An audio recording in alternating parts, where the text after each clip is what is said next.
From the studios of KPFK Pacifica Radio in Los Angeles, this is Uprising, and I'm Sonali. It's Tuesday, May 19th, 2015. On today's show, we'll speak with Yash Tandon, a man who has years of experience as a high-level negotiator at the World Trade Organization and has concluded in his new book that trade is war, and that in fact it is the West's war against the world. And as thousands of migrants from Burma's persecuted minority, the Rohingya, are stranded at sea, we'll turn to Dan Sullivan of United to End Genocide to learn about the roots of the crisis. That's coming up after the news. Joining us now to analyze today's headlines is Robert Jensen. He's an author and a professor of journalism at the University of Texas at Austin. Hi, Bob. Hi, Sonali. The International Monetary Fund has just announced that the global fossil fuel industry receives a shocking $5.3 trillion in subsidies every year. That's equivalent to about $10 million a minute, and vastly outnumbers the amounts that governments spend on healthcare, for example. A big portion of the subsidies stem from the cleanup of pollution and climate change.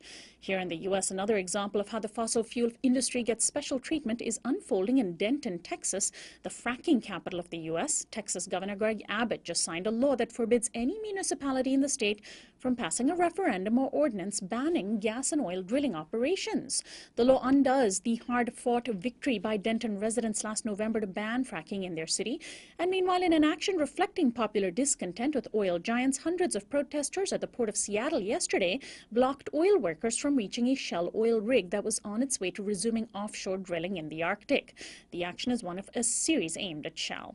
Bob, I wonder if the fossil fuel industry would even exist or be profitable if it weren't for the fact that it's being propped up by political elites that pour money into their coffers and just favor them with laws and permits.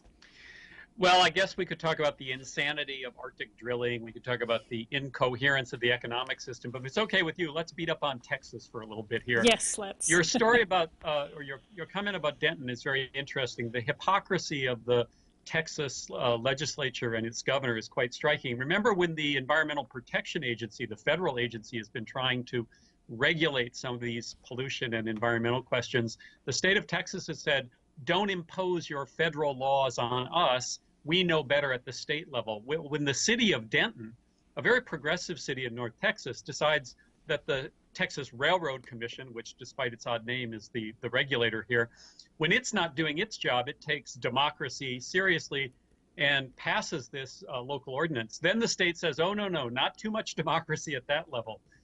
This is purely hypocritical, as you point out, purely a defense of the fossil fuel industry. And as a Texan, I take especially take umbrage at it this morning.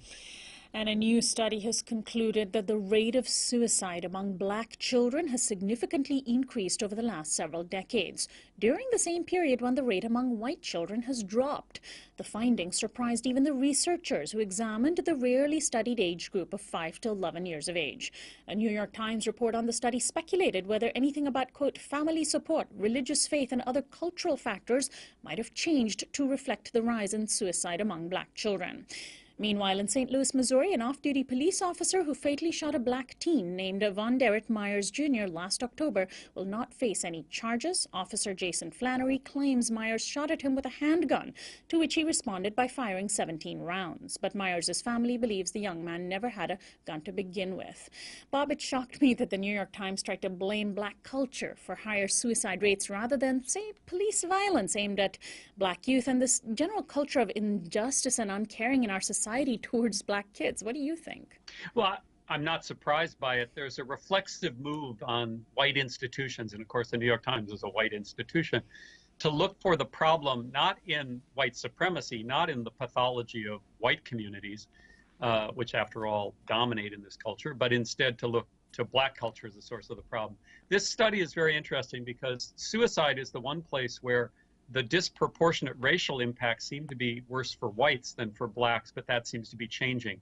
I think you're right. The incredible increase in attention to and the underlying consistency of things like police violence, the way in which inner city communities have been essentially ignored generation after generation, it seems to me is where we would look for the explanation for this. But that leads to other more disturbing questions about the nature of white supremacy, and the New York Times and other institutions are not quick to go there. And finally, lawmakers in Arizona, two new reports have just emerged about the callousness of government in Arizona. Lawmakers just voted to reduce the lifetime limit of welfare recipients to the shortest in the nation, 1 year. In the short term, that means 1,600 families, including 2,700 children, will immediately lose benefits that the state administers and the federal government funds. The Republican-dominated legislature wants to divert those federal funds to Arizona's Department of Child Safety, presumably so children can be safer from abuse even if they're starving. Meanwhile, in the Maryland city of Baltimore, about the same number of households, 1,600, might be going thirsty thanks to a decision to cut off water to residents who are behind on their water bills. In a move reminiscent of what happened in Detroit, Michigan last year, Baltimore's Department of Public Works has decided to target its poor residents rather than large commercial properties that also have unpaid bills but are facing no water shutoffs. Bob, today's news just made me angrier than usual, concluding with these two stories. How do you reflect on these particular stories from Arizona and Baltimore? Well, when I read those stories, I thought about the term that's used when there's a weather emergency, and they say non-essential personnel shouldn't come to work. And it made me think, essentially what we're doing is in this country creating a class that we could call non-essential people. Perhaps that's too cynical, but there seems to be an increasing portion of the population that the officials have simply said we no longer care about. Food and water, the things that one buys with public assistance and the availability of water are not, somehow privileges. They're rights. They're basic rights that come with being a human being. And I think what you're suggesting is this country increasingly says we do not care about those essential rights for human beings. And that's a reason to be angry from my point of view. Bob Jensen, thanks as always for joining us. We'll talk to you next week. Thanks, Sonali. Robert Jensen is an author and a professor of journalism at the University of Texas at Austin. This is Uprising. We'll be right back.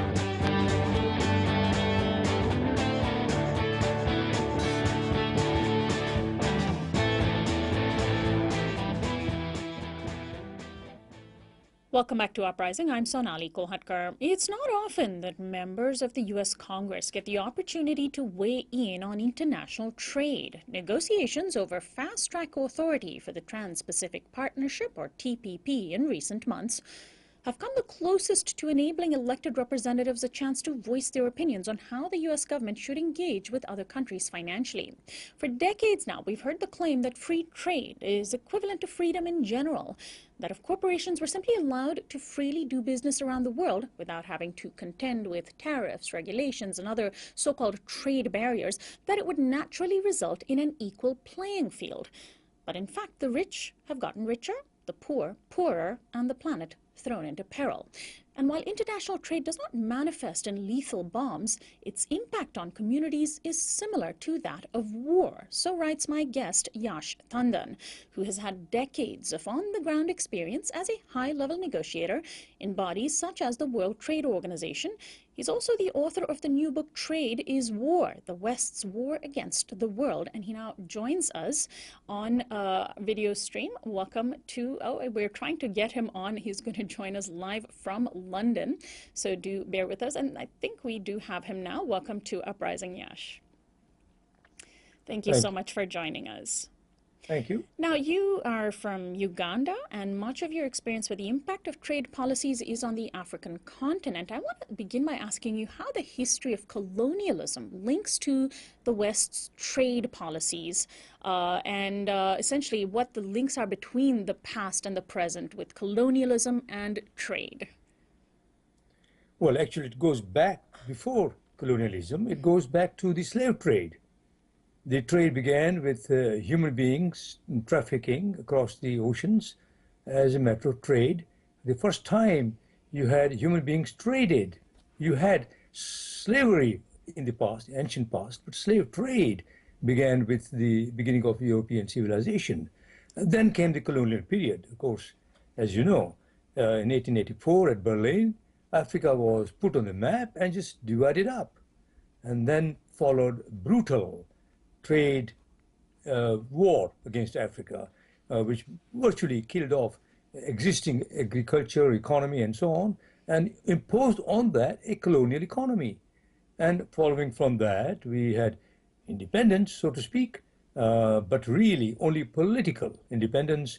We never in Africa managed to get a control over our economy. So we still are in a period of war with the West, where trade has more or less devastated our economies, creating millions of people out of job, destroying our agriculture and industry, and the corporations, global corporations, have simply been appropriating our resources and impoverishing our people.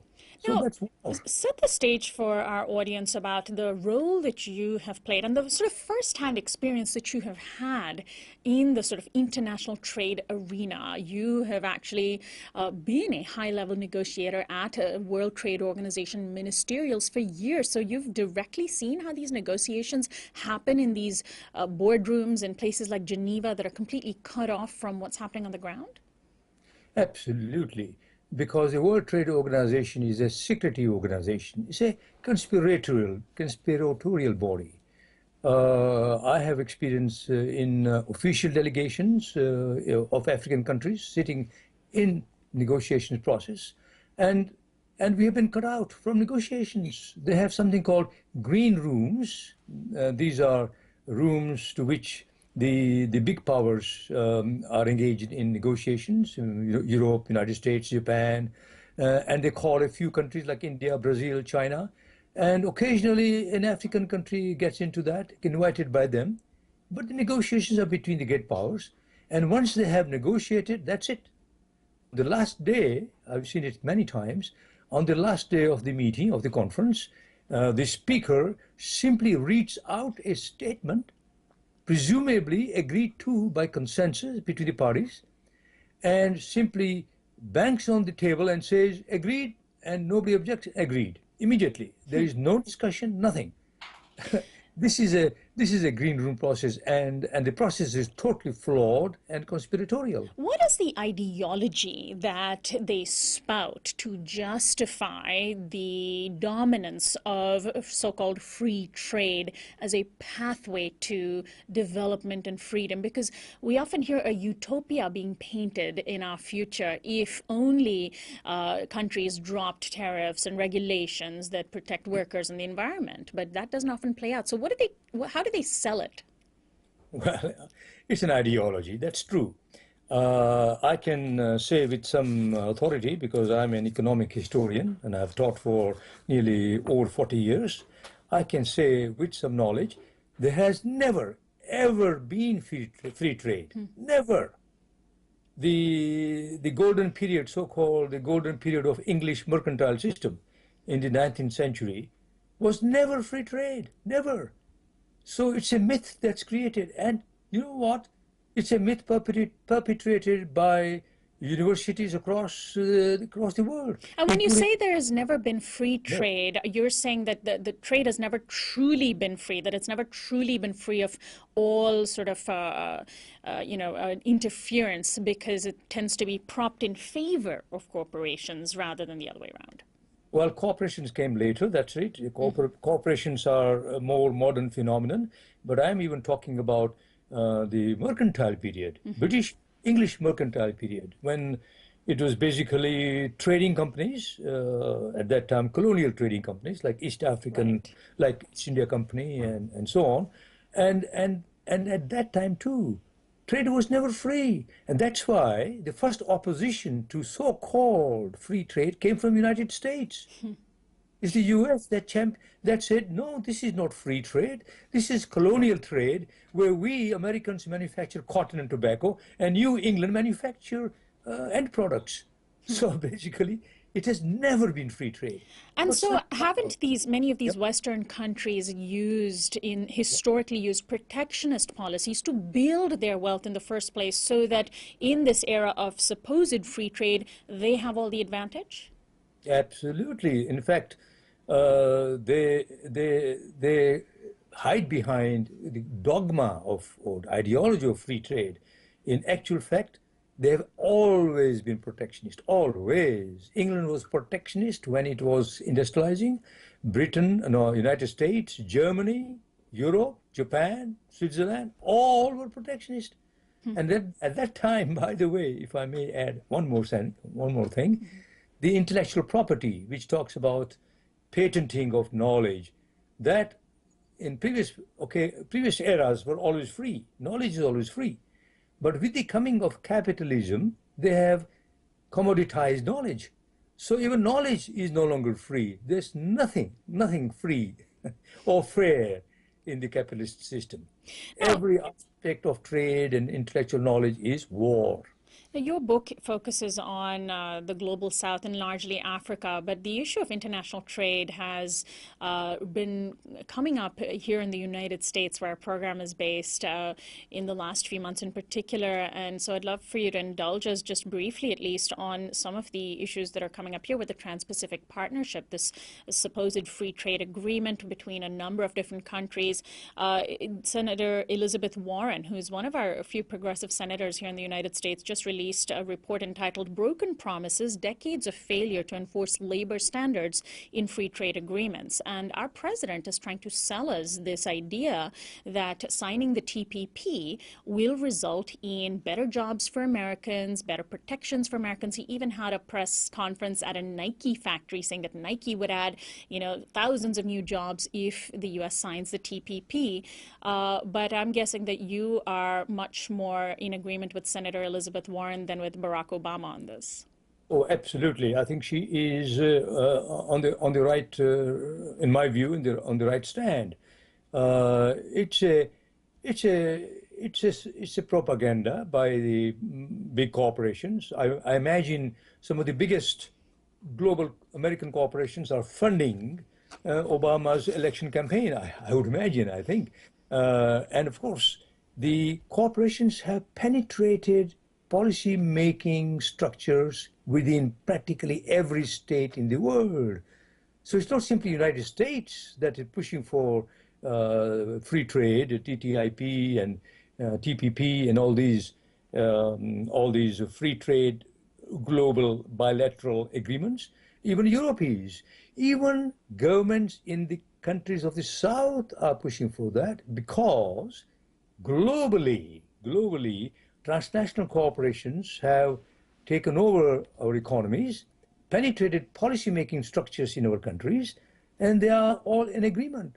And against these are, of course, the people, because contrary to what they claim, they will create massive, well, they can create jobs in America, but to those who produce high technology materials, high technology equipments, but it will create massive unemployment down the road.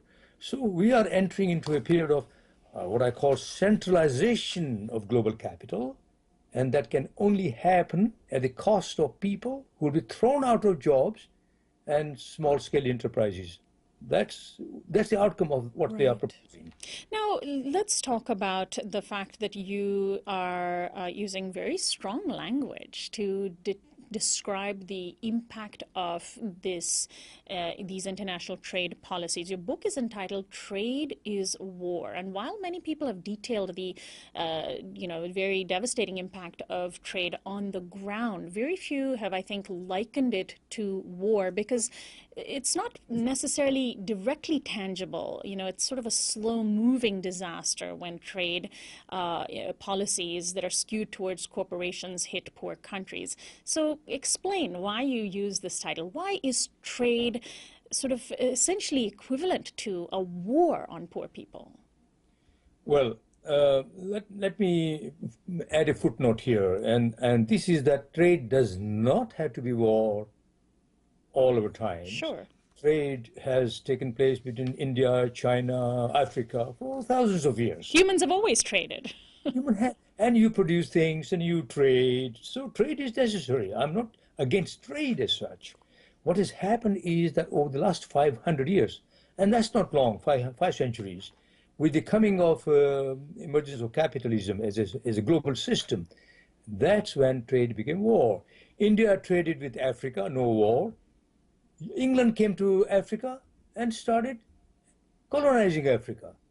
India went to England for trade, and guess what? Colonized India. England wanted to trade with China, and China was happy to do that. Not necessarily because China was quite self-sufficient, but England did not have silver to pay for trade with China, and guess what? Imposed opium trade. They got China to accept opium in exchange for trade, and there were opium wars. So you see, for the last 500 years, it has been unmitigated, relentless war. I'm not using strong words. I have experienced all this on the ground in Africa, relentless war. So what's the situation in Africa now? Millions of people are getting out of Africa, getting into boats in the Mediterranean, getting killed by the thousands in the Mediterranean because their continent has been impoverished by the so-called trade. Trade is war. Let's talk about one specific aspect of how trade and international trade policies have very directly impacted ordinary people, and that is the treatment of food as a commodity. Now, how is it that food even became a commodity to be traded on the international market, and how do Western nations even justify it? Well, as you know, food was never part of the global trading system. It is the United States that pushed agriculture to become part of the global system, the World Trade Organization. Europeans fought against it for quite some time, but in the post-Second World War period, United States was dominant, and the Europeans had no choice but to accept agriculture as part of global trade. Okay, so that's how agriculture became part of the global system. Again, defended by the same myth, namely that you free trade and there'll be prosperity for people and so on. This is utter contrary to all evidence on the ground. Let me give an example. We have 4 African countries in French Africa that produce cotton and food for themselves. United States gives subsidy to cotton producers in America. The prices of cotton have fallen down.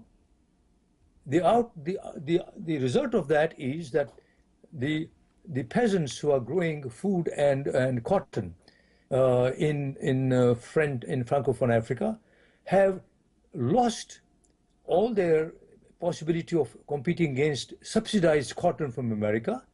They not only lose cotton, but they have also lost agricultural land from which they used to get food. Now, that's not just 4 cotton countries. All over Africa, we have not only lost control over our industries, but also our agriculture. So Africa has now become net food importing countries. Can you believe it? Wow. If you go to my country in Uganda, where I come from, you go to big shops, big stores, and you find, believe me, chicken legs from Belgium. Whereas in fact we have free-ranging chicken all over the country. Wow. They can't compete against imported chicken, which is subsidized in Belgium. Can you believe that? This is disastrous.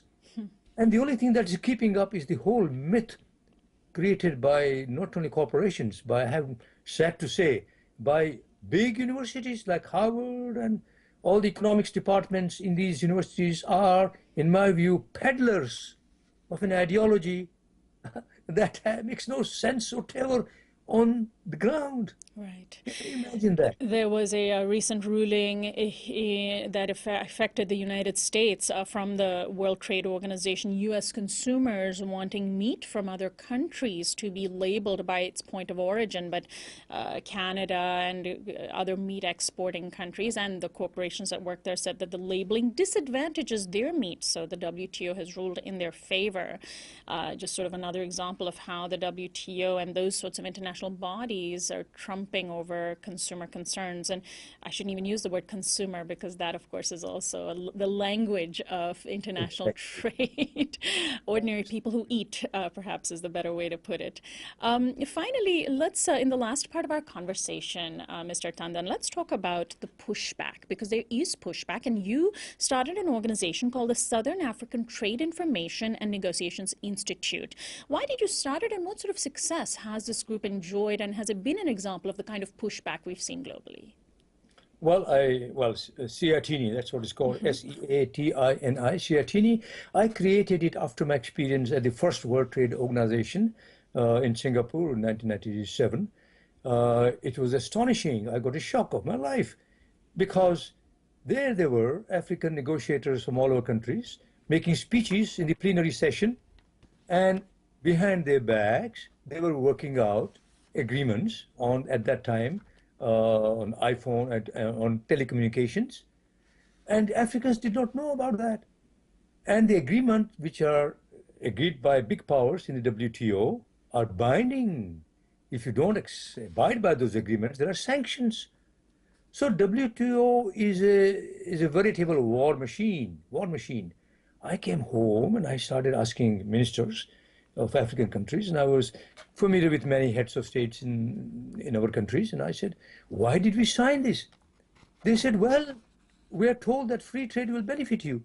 You know, they never even read the Uruguay agreement. They signed the agreement. Wow. Then I decided, no, I need to, a group of us, we need to create an institution that builds the capacity of African trade negotiators.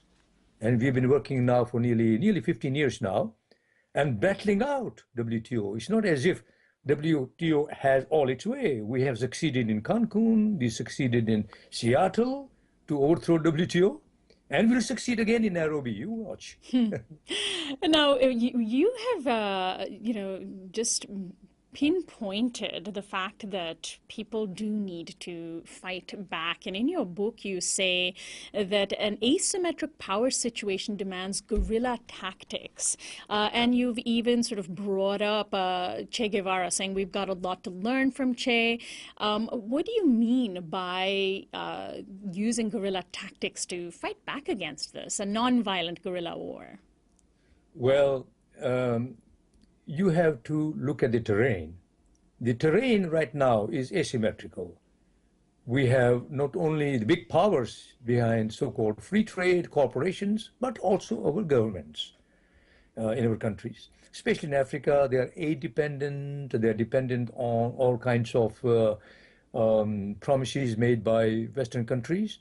Okay, that terrain is a difficult terrain. You don't just rush into that and start growing hot and cold. You have to be very careful. So you tread softly. When the terrain is tough against you, you don't fight directly. But when you find weaknesses on the other side, then of course you can penetrate those areas, that terrain, and play up the differences amongst the big powers. That's what we did in Seattle. That's what we did in Cancun. We found in Cancun, for example, the Americans and the Europeans were fighting on agriculture issues. They had not agreed on those. They then started to impose a tax on us, on third world countries, and we mobilized the countries of the South to reject agriculture as proposed by the United States. And Cancun failed on agriculture. Similarly, Cancun failed on imposing on African countries so-called Singapore issues. It's technical, I won't go into that. And there again, we were able to play the differences that existed between developed countries themselves. I call that a kind of guerrilla warfare, non-violent, It's the WTO that is violent. It's big countries that are violent because they impose sanctions on us. We play tactical game. We watch the terrain. We see the balance of forces. We don't rush into it if we are not prepared. And we prepare our ground. We prepare our people. We prepare our negotiators. Lots of work beforehand. So that's what I call a guerrilla warfare. What about the big developing countries, the so-called BRICS nations? That's Brazil, Russia, India, China, and South Africa. How have they, in their own way, and of course with their own interests in mind, fought back against institutions like the WTO? Well, it's a complex struggle.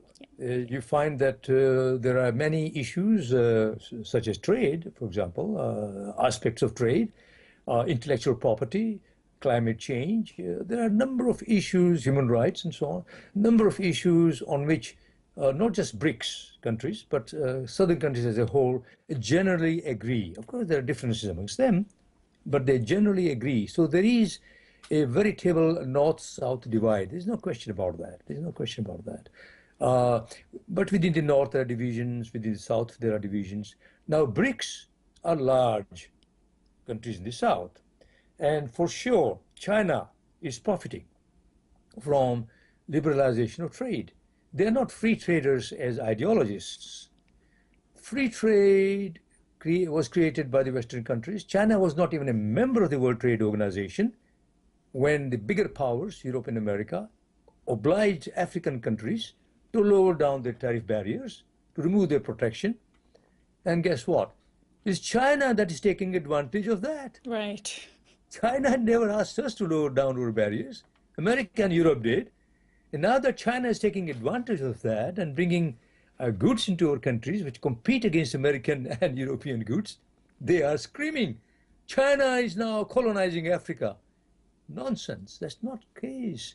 China may become imperial country at one time. I don't know. I'm not saying that that potential does not exist. But as of now, China brings us a possible counter power to that which dominates us right now, America and Europe.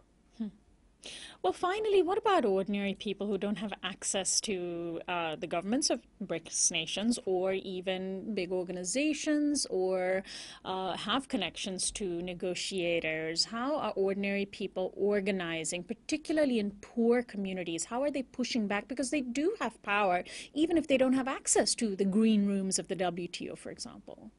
Well, it's a power of resistance. I've used quite strong words in my book, and I would say strongly also that at this point in time, believe me, the survival of our people on the ground in Africa, that itself is act of resistance. I come from Uganda, and I have traveled around, and I have lived for over 20 years in Zimbabwe. I have traveled around, I have worked in rural areas for 17 years. And I find that our people are able to produce without technology from outside. They are able to cure people of illnesses by using their traditional knowledge. They are refusing to get into the market system. And they are organizing in a community sense. So there are thousands, excuse me, there are thousands of such efforts at the community level where people are able to exist in spite of the attempt on the part of global corporations to destroy their self-reliance. So yes, people can resist. How important, and finally, how important is it for ordinary Americans? We are the subjects of the biggest empire in the world today, and there was a recent Gallup poll in March that examined the support for international trade among Americans, and it actually found a lot of support. A majority of Americans supported the types of trade deals that we see playing out today and that you denounce in your books. Even Democrats found in fact, Democrats supported international trade policies as they exist today in even higher numbers than Republicans, about 58% of Democrats. I'm sort of at a loss as to how to explain that. Perhaps it is because the realities of how these trade policies impact people aren't percolating directly to those who respond to such polls. But how important is it for Americans to really understand what you describe in your book? Well, we are talking at two levels. We are talking at the party political level, and then we are talking at the level of the people. At the party political level, perhaps the Americans may not be able to see what we see from outside, because you live in American society, you see the difference between Republicans and the Democrats. We from Africa don't see any difference. What is the difference between the two parties? Tweedledee, Tweedledum.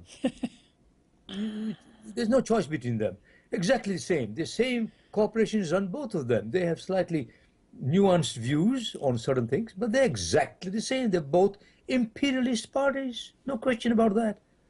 Now, that's at the level of your parties. You don't have a political party in America that speaks for the people. There isn't one. They have been tried. People like Ralph Nader, for example, have tried in the past, but they don't get votes enough to come to power. Yeah. So that's at the party level. At the people level, I have to say, I have traveled in America. I was in Columbia University in the 1960s. And I was quite astonished that once you move away from the eastern coast and the western coast, the ignorance among the people is incredible. This lack of knowledge, lack of understanding, astonishing. I find Europe much more enlightened. America is not. Can you imagine the biggest empire in the world, contemporary empire in the world, consisting of people who do not know the geography of the world?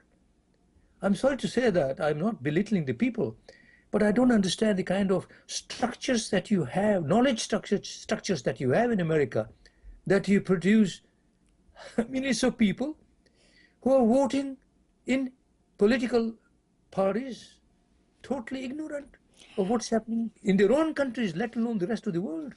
I'm sorry to say that, but this is reality on the ground. That's the ignorance that programs like ours try to remedy with guests like yourself. I want to thank you so much, Yash Tandon, for joining us today. Thank you for having me. My guest, Yash Tandon, has written a book called Trade is War, the West's War Against the World. He's had years and decades, really, of on-the-ground experience as a high-level negotiator in such bodies as the World Trade Organization. This is Uprising. We'll be right back after this break.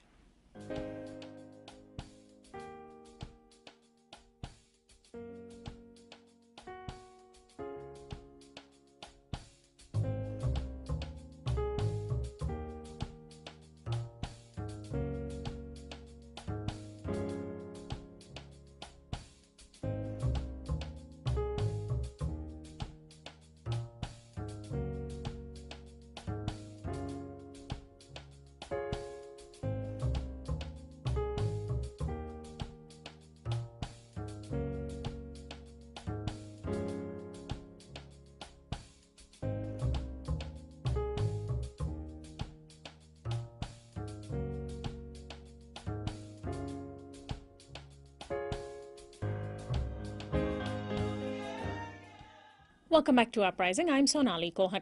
Thousands of migrants are trapped in boats off of the shores of Indonesia and Malaysia, most of them hailing from either Bangladesh, also the Rohingya community in Myanmar. The Rohingya are a community of Muslims from the northern region of Myanmar called Rakhine. They have been persecuted to such an extent that many consider them the victims of attempted genocide. The migrants had apparently been stranded by traffickers and told to swim ashore. In interviews, they said they had been at sea for months and were extremely hungry and weak. They were headed to Malaysia and Thailand to find work. But Thailand has been rocked by the recent discovery of mass graves of migrants and in fact has been cracking down on immigration over the past several years. The Philippines has now just announced that it will offer shelter to the estimated 8,000 migrants, likening them to Vietnamese boat people from the 1970s. According to the United Nations High Commissioner for Refugees, about 25,000 Rohingya from Myanmar as well as Bangladeshis attempted to migrate by sea during the first 3 months of 2015. That's twice the number from last year. Very little coverage of the persecution of Rohingya people in particular makes it into the U.S. media. President Obama lauded Myanmar as a success story during his visit there last year, effectively dismissing concerns over Rohingya persecution. Well, who are the Rohingya people? And why are they unwanted? Joining me to help answer that question is Dan Sullivan, the Director of Policy and Government Relations at the group United to End Genocide. His recent report, co-published in Foreign Policy in Focus and The Nation, is entitled Flight of the Rohingya. Stateless refugees from Burma are risking death, rape, and drowning by the thousands on a risky escape to Malaysia. Welcome to Uprising, Dan. Thank you. Now, the stories that are emerging from the boats of these thousands of migrants, several boats, are horrible. People killing each other over food. How long have this have these groups of migrants been on board the boats approximately, and why were they stranded there in the first place? Well, some have been on for several months now.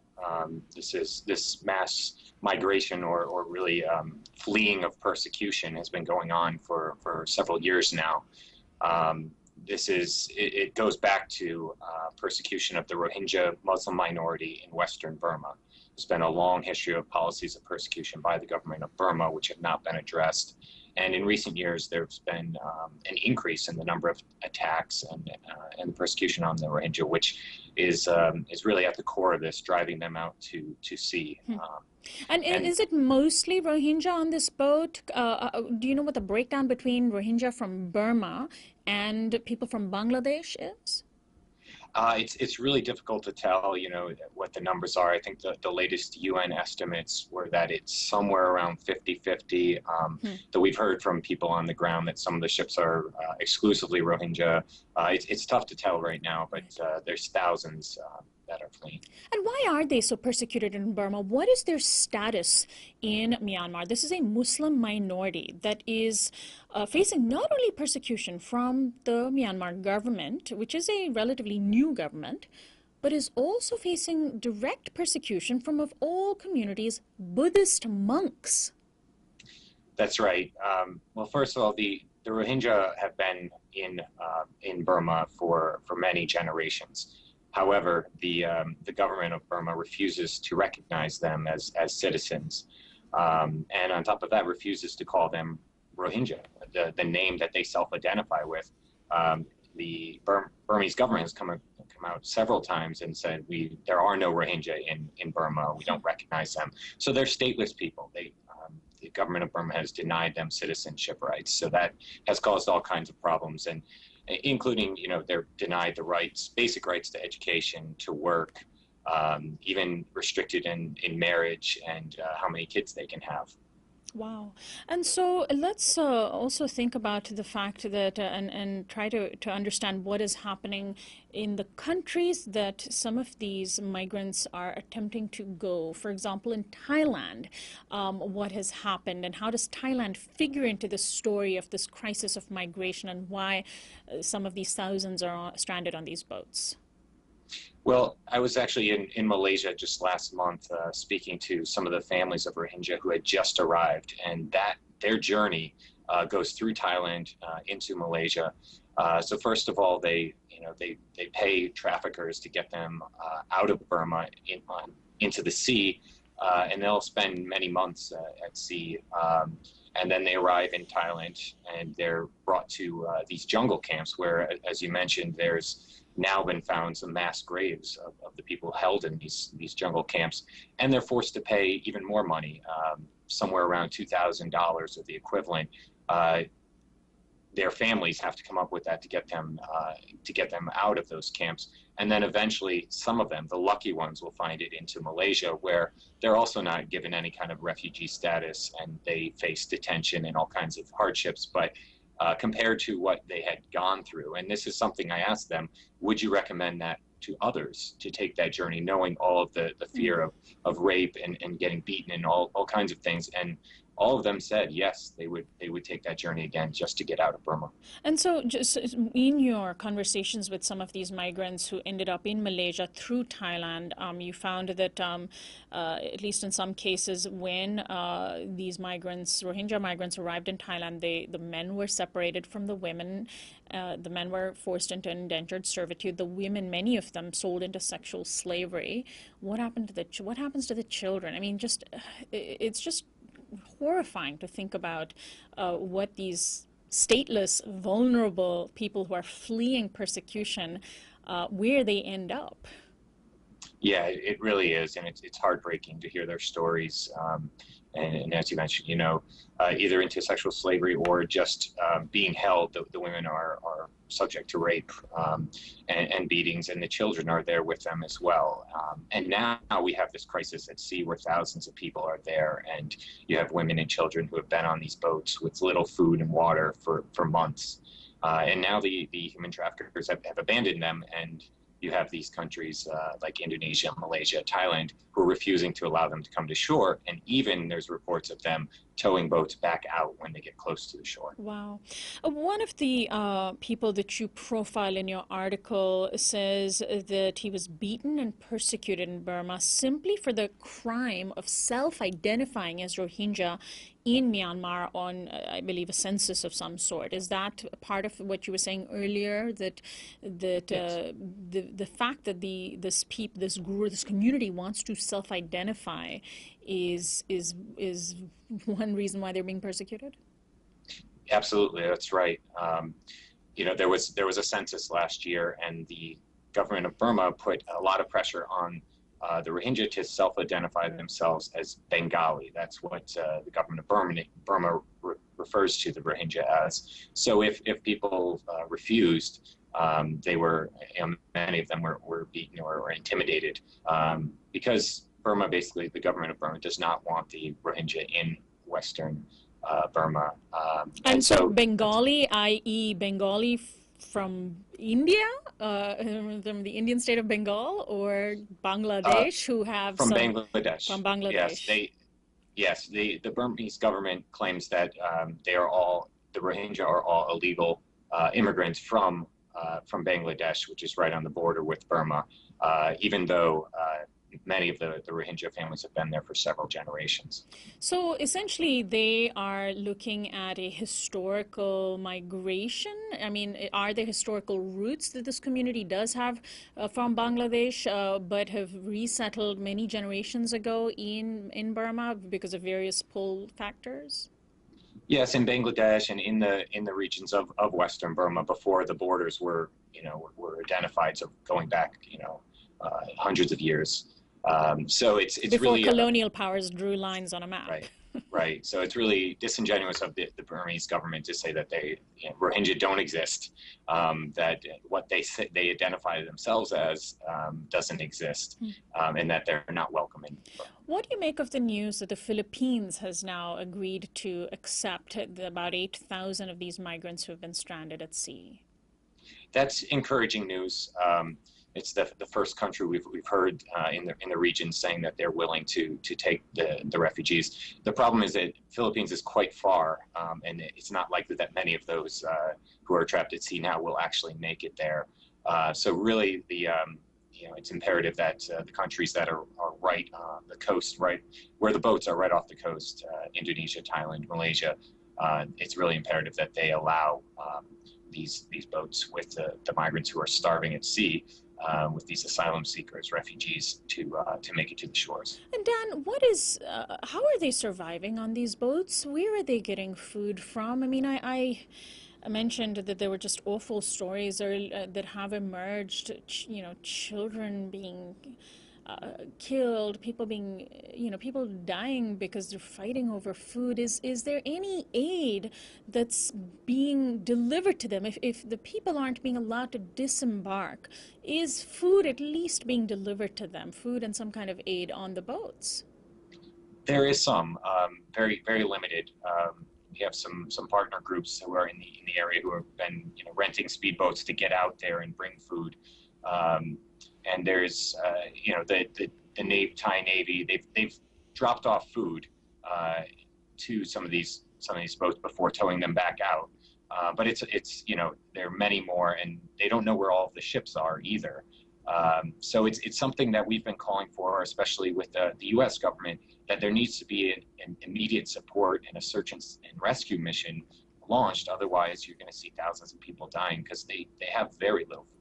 And Dan, can you imagine how the discourse about this story would be different if these were white migrants, if these were migrants from Europe who were being persecuted, or any other country where Western powers had some kind of political interest? We would never allow this to continue. We would never allow such horror to unfold on the sea for so long, would we? Well, I would like to say that, you wouldn't see that. The image that it conjures up, though, is the image of the ship, the St. Louis, which came from Europe to the U.S. At the beginning of the Holocaust, and which was turned back by the U.S. So there is unfortunately a precedent here, and what makes it very, very alarming. But history has damned that occurrence, right? Exactly. No, absolutely. And what we're seeing, though, in Burma are these conditions and severe warning signs of genocide. So it's very disturbing on that level. And so let's spell it out. Your organization is United to End Genocide. Let's talk about what are the specific reasons why it's important to see what's happening to the Rohingya as genocide. How do you sort of justify the use of that very loaded term? Well, we as an organization, we look around the world at all the warning signs of genocide. We travel to these camps where the Rohingya are. There's 140,000 Rohingya who are living in these displacement camps in Western Burma, and we talked to them. We looked at the conditions. We've looked at all the guidelines of the UN Office of the Special Advisor for Genocide Prevention, what they warn about atrocities, warning signs of atrocities. Looked at all these.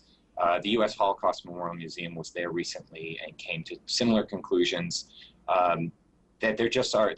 What we found is that nowhere in the world are there more known precursors to genocide than in Burma right now. Wow, no other place where there are as many known precursors.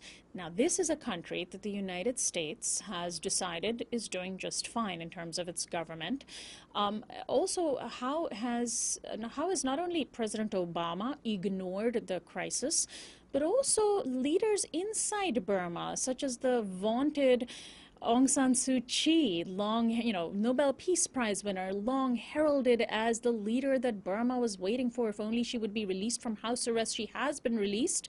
What is she saying or not saying about the Rohingya? What is President Obama saying or not saying about the Rohingya? Well, first of all, with Aung San Suu Kyi, it has been very frustrating. She has made it clear in her public statements that she's a politician now. She's not a human rights icon. She's a politician, and it's very unpopular to back the Rohingya within Burma. There's this very strong sentiment, anti-Muslim sentiment, anti-Rohingya sentiment that's been stoked by these extremist nationalist Buddhist monks. So she's in a tough position. If she speaks out, she gets political, backlash. But it has been very frustrating. But it's also important to remember that this really comes back to the military government that had her under house arrest for so long, and what they've been continuing with their policies of persecution. I will say that just yesterday, Aung San Suu Kyi's party, the NLD, for the first time, really talked about the need to respect the human rights of the Rohingya, particularly given this crisis at sea, and that they should have a path to citizenship. So that was something new, and that's a little bit encouraging. We hope that she'll follow up with that. But again, with the core problem being the powers that be in Burma right now, they've continued these policies of persecution, and they've refused to recognize the Rohingya, and they've refused to really hold accountable those extremist monks who have stoked this violence. And that's something that the United States should be taking a lot more into consideration, and hasn't really spoken out as strongly as we would like. We launched a campaign last year called Just Say Their Name, because U.S. officials, including Secretary John Kerry, had traveled to Burma and not used the word Rohingya because the government doesn't want them to. we launched this campaign. It went global, and luckily, we were happy to see that President Obama, on his last day of his visit last November to Burma, did use the name Rohingya and ask that the government address that. However, it hasn't truly been addressed, and as you said, Burma is often being cited as a U.S. success policy. Meanwhile, the 140,000 still living in desperate conditions in these camps, and the tens of thousands who are taking to sea to flee the risk of genocide tell a completely different story. Wow. And so finally, we see this this news coverage that's just barely now starting to trickle in the United States of this crisis of these thousands of migrants floating at sea, threatened by starvation. One news article on CBS says, Asia shrugs as thousands of migrants float stateless. There's so many parallels here between what Europe is facing in the Mediterranean with migrants from Libya, Eritrea, Syria, etc., that have, also shrugged while those migrants have either died at sea or been rescued and then simply turned back to the places that they are being persecuted, and then Europe is threatening war and military reaction. In general, though, Dan, I'm wondering if you can reflect on how migration as a whole is being criminalized by governments the world over rather than seen as an act of desperation. Well, it is a big problem, and there is a difference in Europe. There's a huge a challenge with the migration that's happening, but the big difference with the ASEAN region is that there are search and rescue missions going on. When people do get distress calls, the European countries are going out to save people. Obviously, there's a lot more that needs to be done to address it. Whereas right now we see thousands of people that are at sea in the ASEAN region, and the reaction ASEAN being the Association of Southeast Asian Nations. That's right. Yeah. So that's the countries I had mentioned earlier, yeah. Malaysia, Indonesia, Thailand.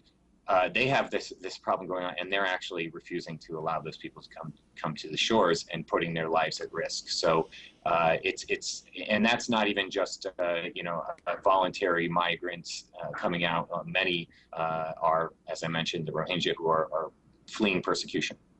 Yeah, we certainly don't want to, though, trivialize the wars that Libyans and Syrians are fleeing from in different types of persecution. Finally, Dan, give out a website where our audience can take action. I understand that your organization has a petition.